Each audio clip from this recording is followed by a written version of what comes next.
Thank you very much, Gerry Carroll, People Before Profit MLA. I want to commend Disabled People Against Cuts for coming out and organising this very, very important and just protest. I want to commend the unions for coming out as well, some of whom members work in the benefit and the social security sector, but who are not to blame for this decision. The decision and the blame should be pointed at the Labour government for this disastrous and disgusting decision. And we know they're decrepit, we know their morals are questionable, and Keir Starmer is making disastrous decisions every single day of the week, prioritising warfare and the profits of the wealthy whilst hammering working class people, whether they're disabled or not, right across the board.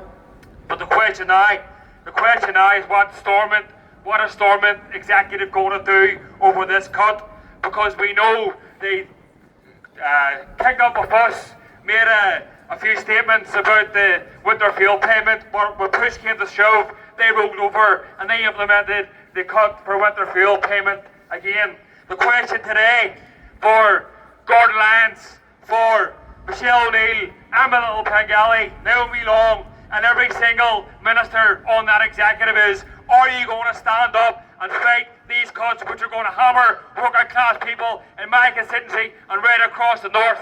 They tell us that there's no money in Stormont, but they're lying. Every single year they give handouts to corporations through the rate system. Every single year landlords are subsidised to the tune of hundreds or millions of pounds through housing benefit because they refuse to introduce rent caps. The question is, who's more deserving?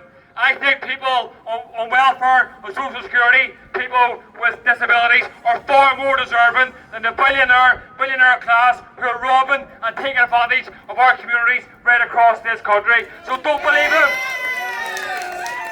We should not and do not believe them when they say there's no money. There's money swimming around this island. We've seen in Dublin a news article yesterday saying a record number of multi-millionaires in Dublin. In England as well, the billionaire class and millionaire class are booming, and in Belfast as well. Stormont needs to stand up, grow a backbone and say, we will not do Labour's bidding. We're going to stand up against their cuts, and we're going to stand up for working class people in this constituency, in this community, and that's what we need to do. We need to not stop protesting until Stormont and the politicians do their job. Otherwise, what's the point, Stormont? Thank you.